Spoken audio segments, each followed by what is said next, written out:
we are here with none other than Ben Burgis, our precious, our beautiful Burgis, our fifth member, our unofficial fifth member. Yes, the unofficial fifth member of Low Society.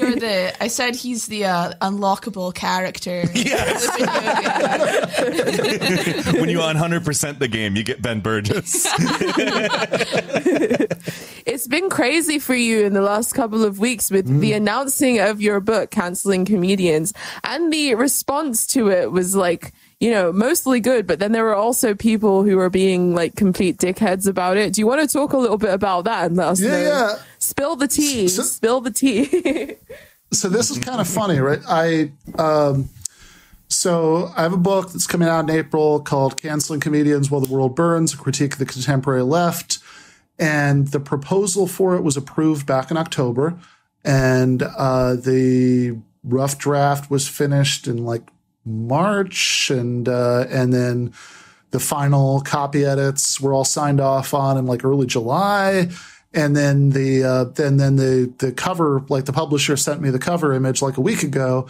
And at every single stage in this process, I did that like annoying thing that writers do where they like, you know, post about whatever benchmark has been going on that doesn't really mean that much to anybody but them, you know, that like, you know, look, you know, hey, I just got the proposal accepted. Hey, I just got the draft done, you know, whatever. Like, you know, like I do all that shit. And for the most part, didn't like, you know, you get like a few people who'd maybe like grumble about it a little bit because, you know, cancel culture. I've heard enough about right? that. Yeah. But that was kind of it until I posted the cover image.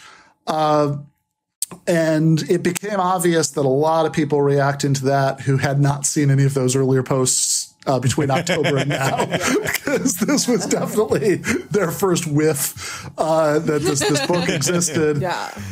And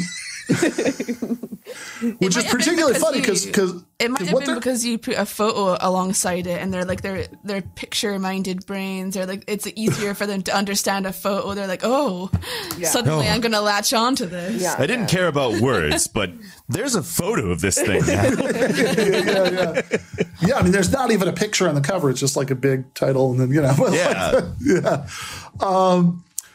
So people react, as you say, lots of positive, you know, feedback. I think like, you know, whatever, like 1,700 people or something just liked the image, but then like casually dropping that metric there. Just like pulling that out of my ass. Something like 1,700 exactly.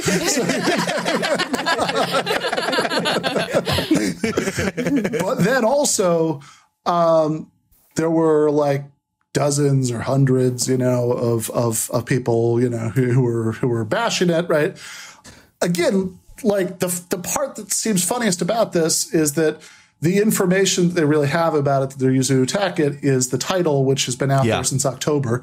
But but there's been a real like festival of it in the last week. I mean, honestly, like the only time I've actually experienced anything quite like it was back when the lockdown protests were happening, and I wrote an article for Jacobin that was called "The Left Can't Just Dismiss the Anti-Lockdown Protests," and like that was what that inspired was like very similar to what this inspired. What was that reasoning? Really didn't like that.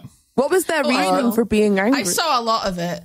It seems like the biggest criticism that I saw was like just people being like, cancel culture isn't around anymore, so why are you talking about it? And here's the thing, even if that were true, like that's not a reason why you can't write a book on something. People write books on fucking World War II all the time. Yeah, exactly. They're not supposed to that do did that. end, yes. Yeah, it did you are end. right about it's that. Over. But yeah, that's what I saw, which I thought was really stupid. Yeah. Also, it's not over. Yeah. That's such a dumb assertion. The president just said it in a speech. Yeah, right. Not to mention that, like, okay, so here's something that I just saw. This just happened, I think, late last week, right, on Twitter, that at Emerson College, there was a student who was in a queer studies class, and she tweeted out, this is the initial tweet, you need to get the context, although very few people seem to have seen this, that I just found out that a white man is teaching my queer studies class. I'm going through the syllabus right now. If I don't find any black authors, I'm going to call him out first day of class. And apparently what happened is she sent him some sort of email like protesting about the, what she saw as the insufficient diversity of the readings on the syllabus. Mm-hmm. We don't know what was in that email because she didn't share that. What she did share was the professor's response in this, this is my professor's response. And it was this screenshot. And keep in mind, like this presentation, this is his response suggests like, oh, wow, you're in for some horrible shit here. Like get ready for this awful response. And there were tens of thousands of people who liked this tweet. So apparently lots of people agreed that like this was really bad. But you actually read the email and it's the most reasonable thing ever. It's nothing. It's like the professor's response is like, and clearly he knew this was going to leak at least to the administration and not all Twitter because it was definitely written with that, I agree. I said that to somebody else as well. Yeah. And because his response was like, it didn't have any of the like, fuck you energy to it that you would, that would be. That her response implied. Yeah. It was all like, oh, well, thanks for asking. That's a good question. So actually, we're reading this anthology, and it has several black authors in it, and we're watching this movie, which is blah, blah, blah. And, it was like, I do take this seriously. Now, this isn't the only priority in designing. So, it was like, it was the most like anodyne thing ever, right? And again, tens of thousands of people liking it. She said in one of the responses to the tweet, she said, oh, thanks for all the support. I have a meeting with the dean, right? To like, I guess, like, further express her complaints about this like adjunct queer studies professor she's ratting on for, I'm not even sure exactly what. Like, this is something that just happened that like tens of thousands of people, were approving of informing on some adjunct for, I don't know, responding insufficiently apologetically to an email complaining about the syllabus. And there were people who are like good leftist people that I know, who in their comments were indicating that they thought there was really a big problem here. This is why I believe that we should bring corporal punishment back into the school system. This just happened, right?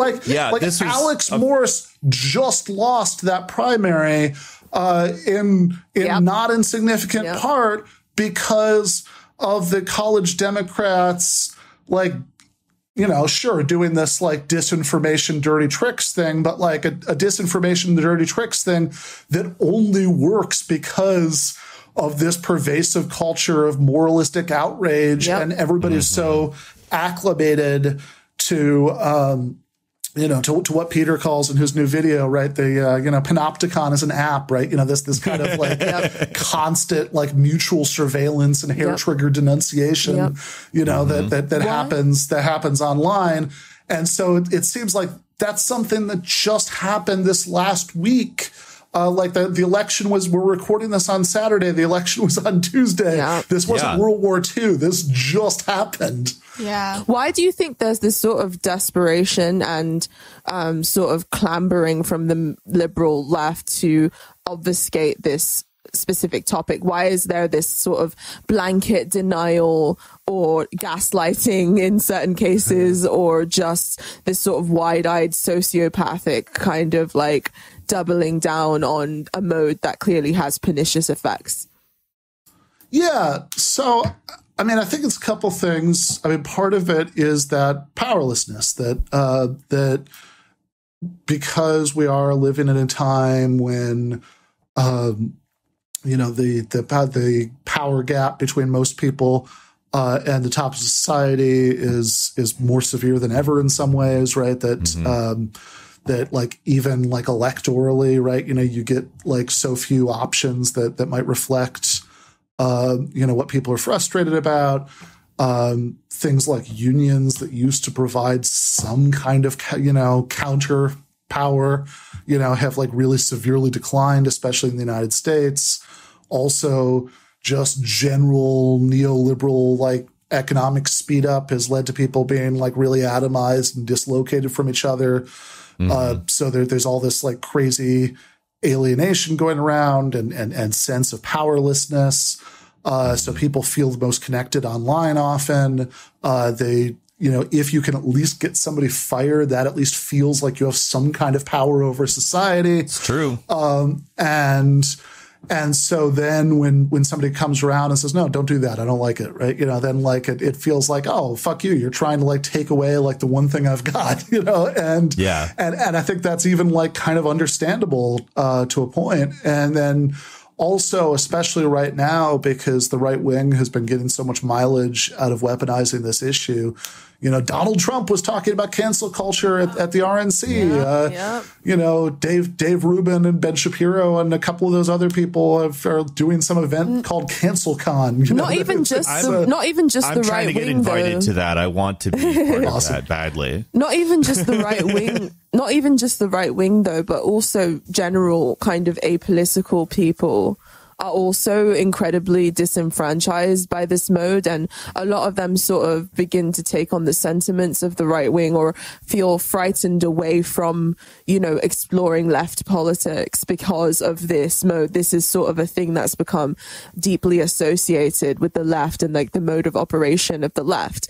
And, you know, it's not that, the Dave Rubins of the world and the Donald Trumps of the world have definitely weaponized this, but a lot of the apolitical comedians that I listen to, people like Tim Dillon and, you know, people like, you know, the Joe Rogans and stuff. This is an issue that's constantly on their lips and that they're constantly sort of associating with the left. And a lot of them say things like, you know, I would agree with a lot of the things that they say, other than the bullshit, like weird cultural affects that they try to enforce upon everyone. And I sympathize with that, because that's kind of the place where the vantage point that I look at politics through as well is this sympathy with the goals of the broader left, but an annoyance with the culture that surrounds certain areas of the left.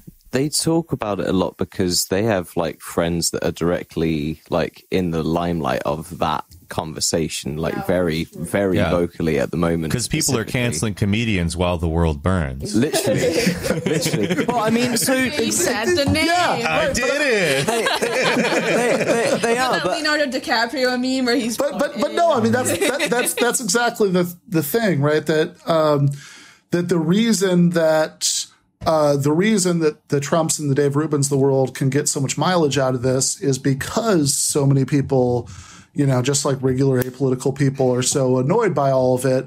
And so because this is something that everybody hates and it's widely associated with the left, so of course they're going to talk about it at the RNC. Why wouldn't they, right? Like, and then the thing that I find most frustrating is that you get this certain kind of reaction from a lot of leftists, like, oh my God, how could you even use these words? How can you talk about any kind of critique of cancel culture at a time when Trump is talking about cancel culture at the RNC? And it's like, yeah, this is the whole point, right? That like why we want you guys to knock this off, because like people like Noam Chomsky have been warning you for years and years, right? This stuff is a huge gift to the right.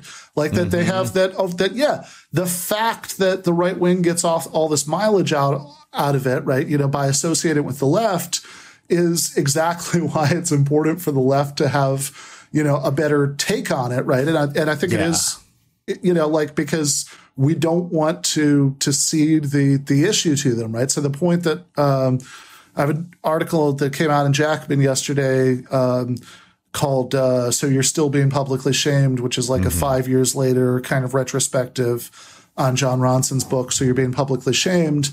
And, you know, what I talk about in the book is that like one of the reasons I think the Ronson book is so helpful, right? You know, is that reading it becomes really clear really quickly that this isn't something that just like emerged like from like left-wing egalitarian political impulses. Exactly. Like the way that like the idiots at CancelCon who think that it like emerged out of, I don't know, you know, cultural Bolshevism or whatever they think, right? You know, that, like that. Which is the same thing as intersectionality. Yeah, exactly. Right. It's Kimberly Crenshaw gave us cancel culture, right? Like, Yes. that's what they think.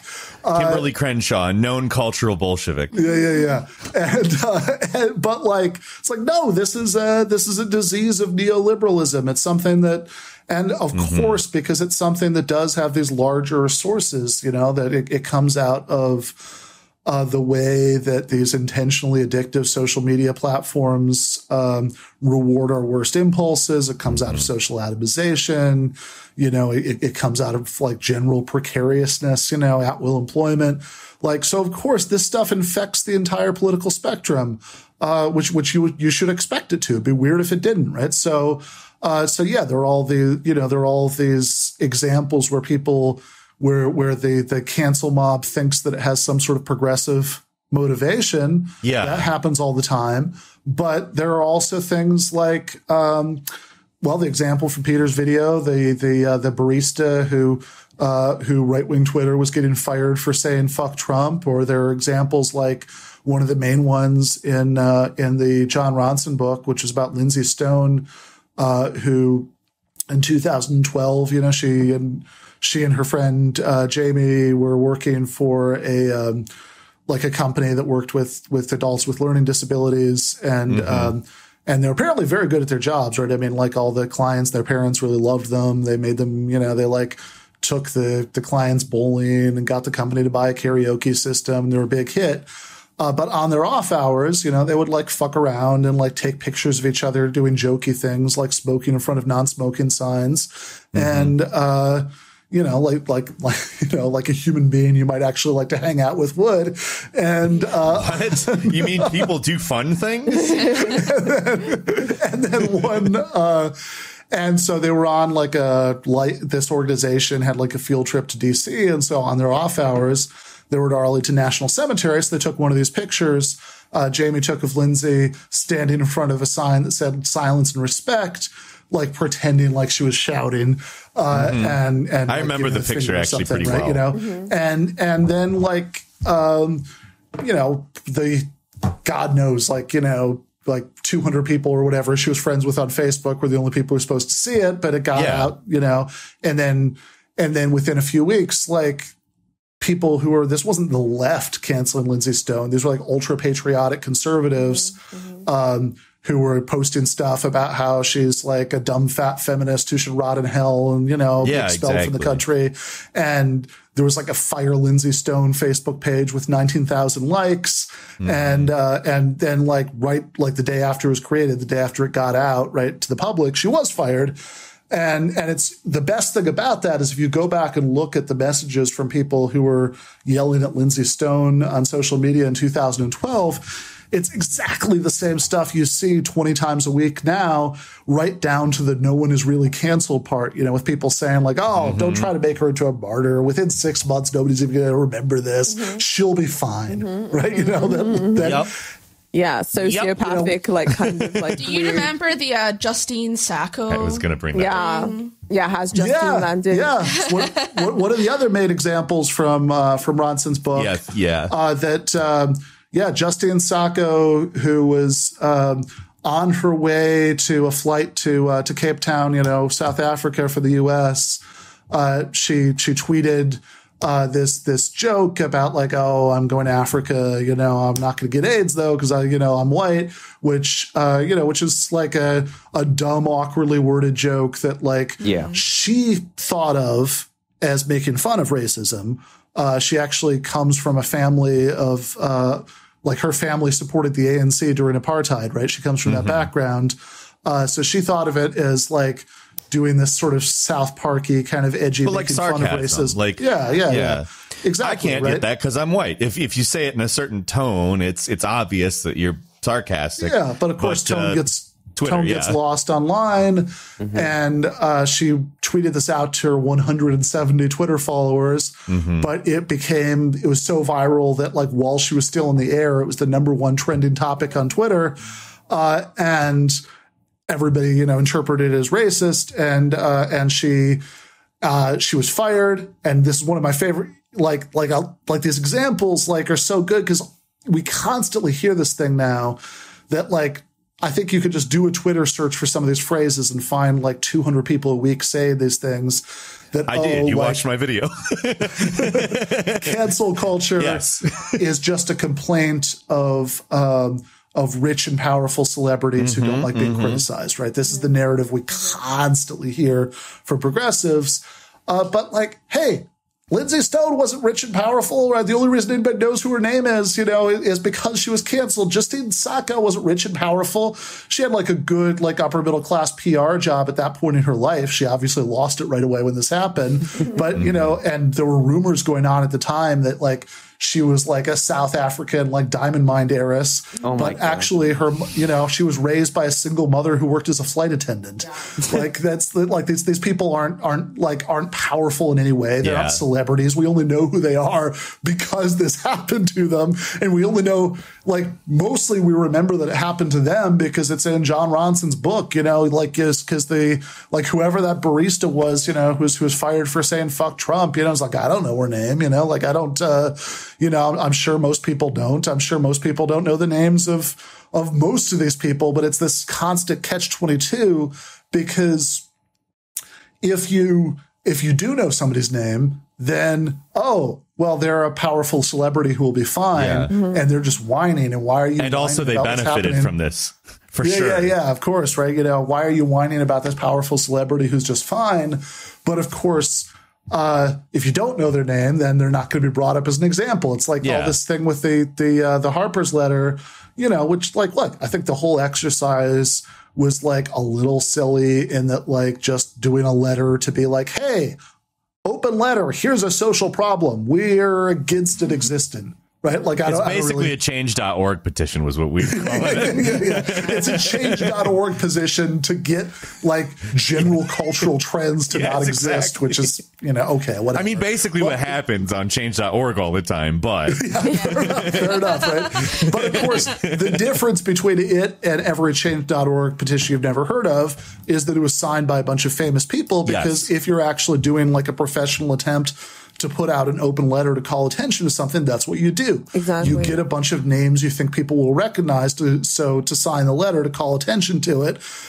Because if you don't, nobody's going to read it. But of course, if you do, this allows everybody who wants to dismiss the complaint about cancel culture to say, "Oh, see, look at all of these, like, rich, famous people who are complaining here." So clearly, even if they say in the letter that they're primarily concerned about, like, powerless people who can get fired in the dark, whatever, they must be lying. They must just be complaining about people criticizing them, and it's such a perfect prepackaged response for people who want to dismiss it.